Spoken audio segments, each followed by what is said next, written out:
So, let's direct our attention now to the purple sheet that we picked up. Make sure that you and your table partner put your name on one sheet, so it's going to be shared between table partners.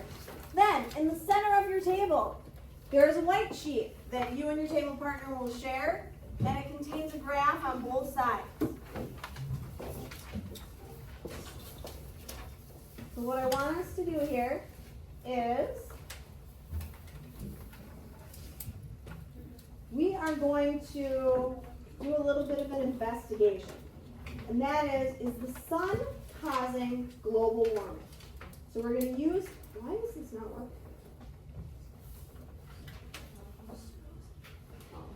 It's frozen. All right, we're going to use our graph. We're going to use our knowledge that we just built up with learning about Earth's energy budget. And we're going to work on answering these questions. So, as we're going through, each of you is going to be responsible, each table group or table will be responsible for a particular question. But you need to make sure that you do all of the questions, because I may ask more questions than are just what's on the sheet. Okay? So, let's start. Question 1. We'll go back there. Question 2, Dylan, your table will be question 2. Question 3, you guys. Middle table, question 4. Don't start your questions yet. I'll tell you when to start, because we're going to work through this a little bit differently than normal. Question 5, that's on you guys. You're 6, you're 7, you're 8, and you're 9. Last but not least, right? Okay, so for question 1, I want you and your table partner to take 1 minute, and I want you to discuss whether you think, before you even start looking at the graph, if more sunlight is hitting the Earth today than in past decades. Is it? Yes or no? And then what would you expect to see in global temperature trends based on what you come up with? All right? So we're going to take 1 minute. I'll put a timer up on the board. Just answer question 1 right now. We're not moving on after that. When you're done with question 1, then stop.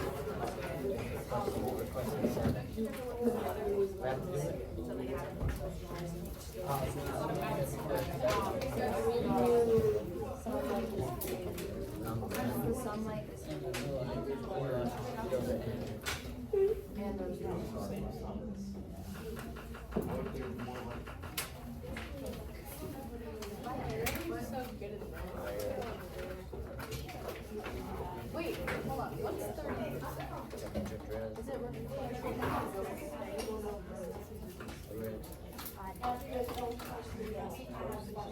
is it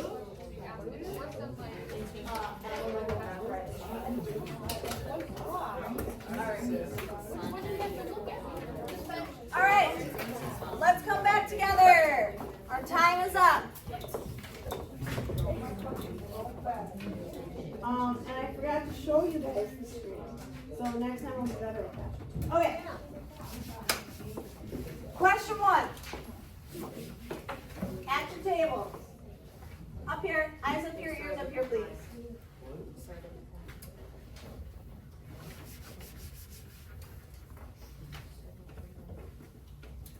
All right, so our table back here.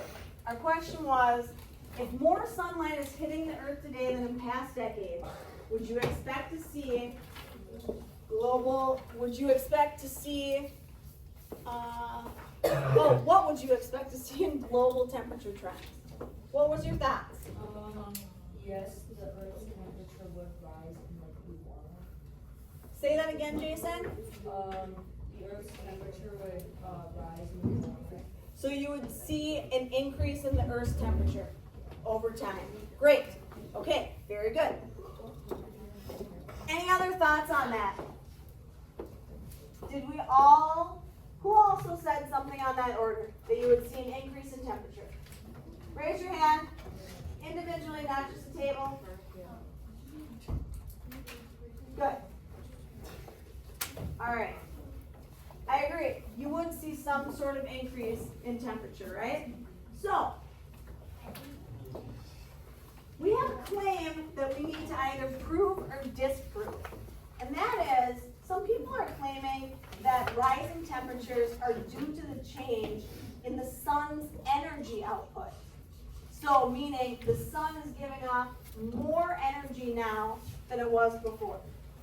So what you're going to do is you're going to look at your graphs on your tables, and you're going to analyze them and discuss this claim, and you're going to draw conclusions about whether or not the sun is outputting or is contributing to a warming climate. So I want you to closely analyze both graphs of solar radiation over time, and then answer the question below. So before we get started, what is the title of the graph? By raising of hands, someone tell me the title of the graph, please. Hold up. Dylan, what is the title of the graph?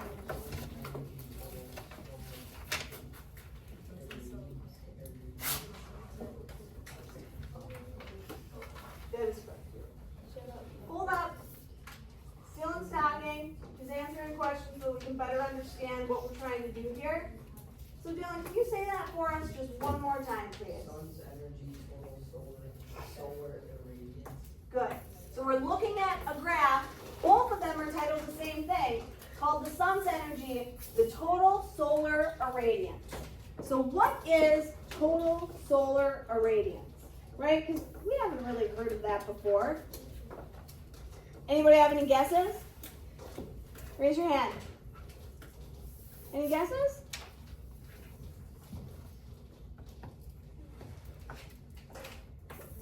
The total solar irradiance.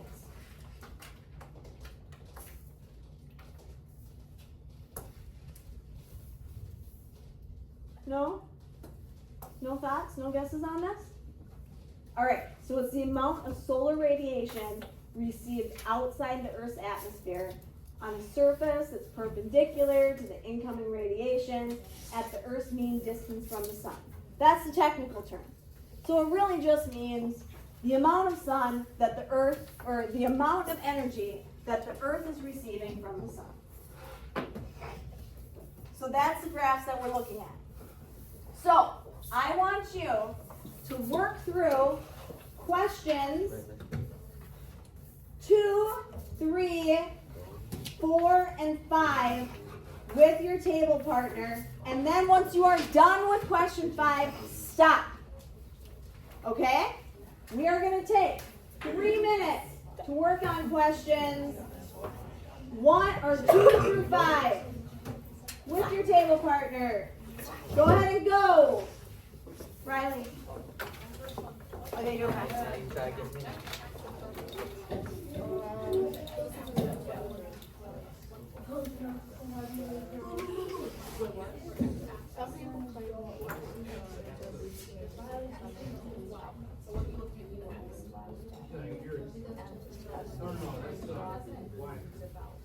I win. You tried. No, you cheated. Nah, you cheated. Good job. I told you I wouldn't. All right, let's work on questions 2 through 5. 2 through 5. Can't get me in shoot. 2 through 5. Focus on that right now. Look at your graph. What kind of data are you seeing? What's on the x-axis? On my circle. What's on the y-axis? Isn't this actually this actually no why Yeah. I already automatically won. Let's go. No matter what. Yeah, no matter what I win. Down to question 5, stop. That's me? Yes, sir. Very good. Now you have to go right there, and now just go to the corner. Yeah, then this one right here. What the fuck? oh here So it no matter what. You got this. Come on, Gotta man. look at your Come on, graph. man.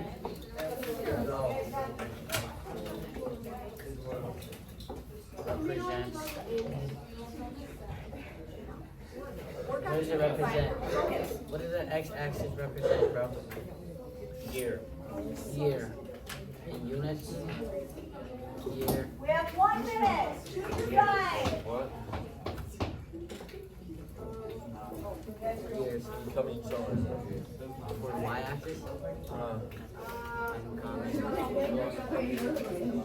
were fine. You guys are responsible for question 4. Oh my god, oh, this is really a lot. Question 3. Over the last few decades, increasing,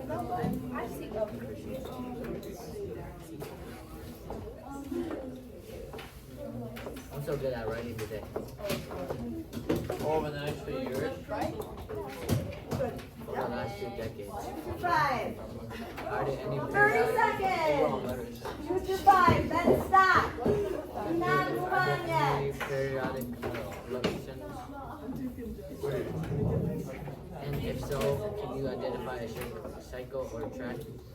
You guys don't choose your 5? Good. No. I mean they keep rising up and down. Are you done with 2 through 5? They stop. All right. Then keep going up. All right, let's come back together. Eyes up here, ears up here.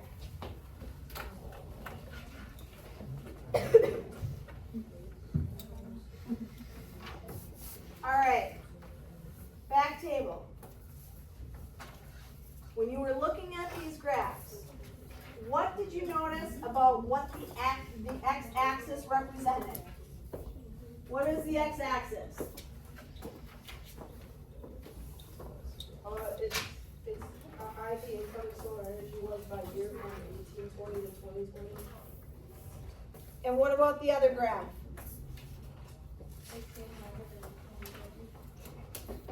Good. So we have time in years. And one of the graphs, you're noticing that it goes from 1600 to 2050. And the other one goes from 1800 to 2020. Okay, good. Table that had question 3. Question 3 asks us, what does the y-axis represent? So what did our y-axis tell us?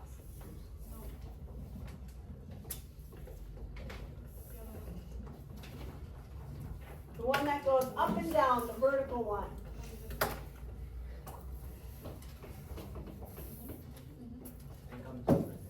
Incoming solar energy. So that means the energy that's coming into Earth from the sun. Incoming solar energy. In watts per meter squared. That's the unit.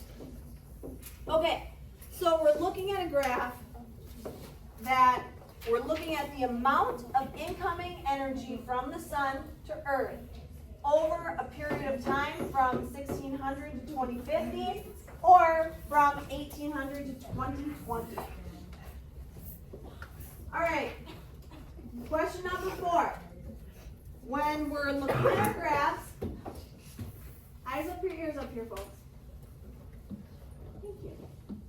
Over the last few decades, do you see an overall increasing, decreasing, or relatively steady pattern in the solar radiation data? What did you notice? What was the trend in the graph? Overall increasing. Who else agrees with that? Raise a hand. Do you agree that we see an overall increasing trend?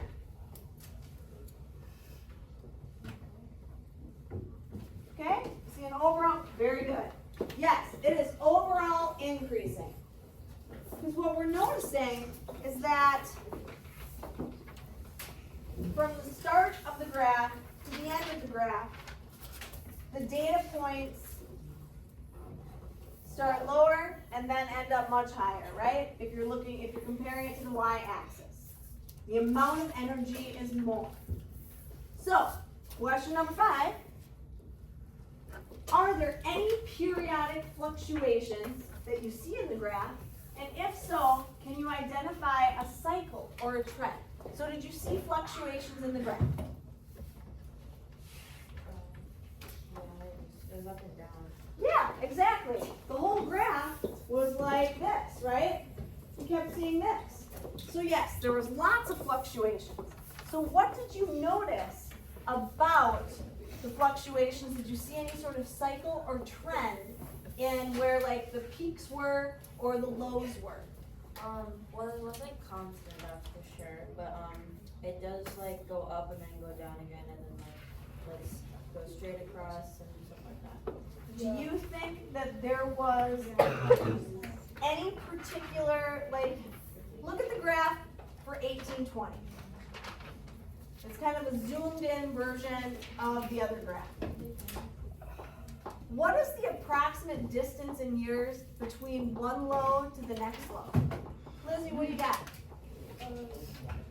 From the bottom to a top one, that's about 10 years.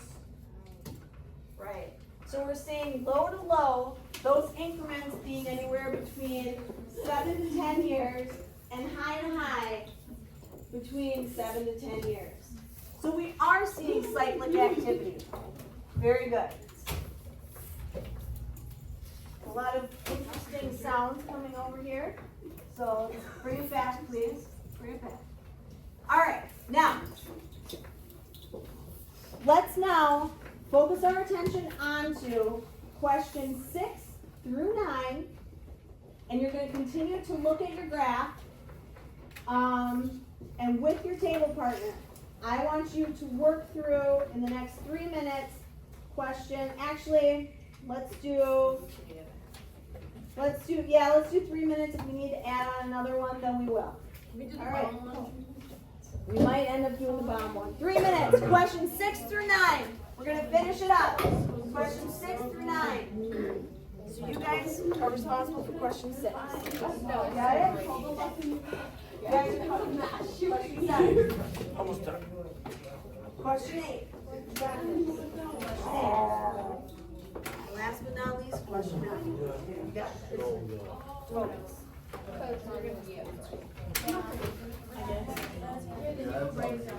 We're doing 6 through 9. Finish it up now.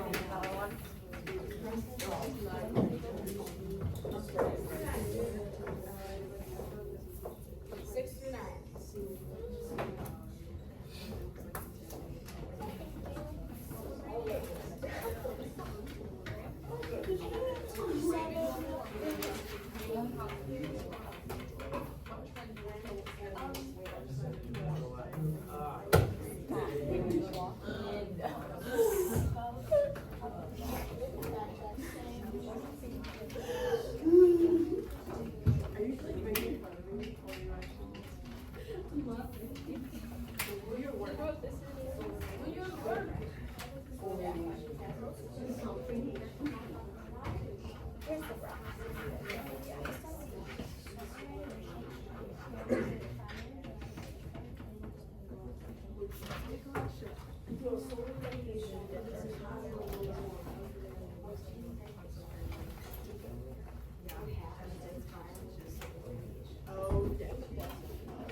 Alright, we got 6 through 9.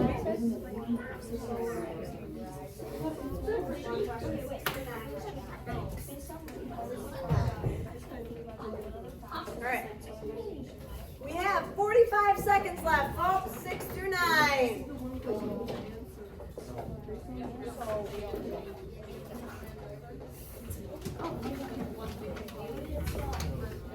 I think we need more time before our 6 through 9. You guys are 9. We're going to focus on 9 right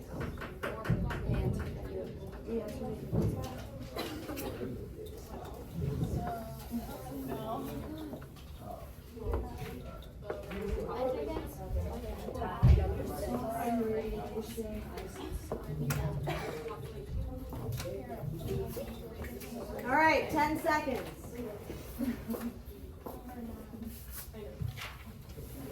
So as per request of a student. I'll do the last 5 seconds of the bomb. What? You're welcome. Woo! All right, our time is up. Woohoo! You like We that? have 2 seconds left. Oh no, I paused that. Do the bomb one. Okay. No! Boy, You asked for the bomb one. I didn't ask for the last 2 seconds, this is the whole time. All right. All right, folks. Eyes up here, ears up here, please. Let's come back together. We have 5 minutes left of class. I want to go through the remaining questions. Wait for me. Charlie, up here. I need to answer the question.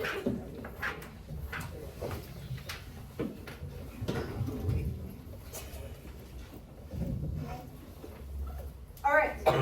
If solar radiation were causing global warming, what do you think you'd expect to see with the solar radiation data? Question 6. Guys, back here, quiet. You got somebody talking up here. I'd expect to see it like rise. Exactly. You would expect to see an increase. Very good. All right, number 7. So, how does the trend you see here compare to the well-documented rise in global temperatures over the similar time frame? So, the stuff that we're seeing in the graph, the information, how does it compare to this global warming trend that we're seeing? Say that again, Sam? They're both rising over the last, how many years did you say? 200, correct. They are, hey, folks, we're not done yet. We're gonna finish this before the hour's over, and then I'll excuse you. So you don't wanna be after the bell.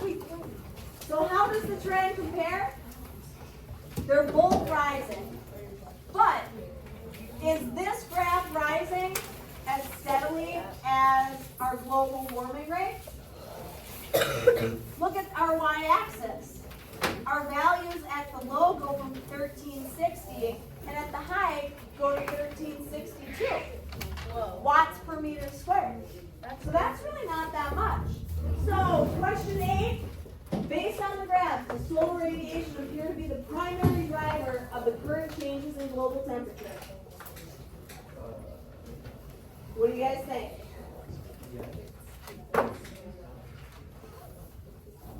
Well, there's not as much that's going, like, it is increasing, but it's not that much.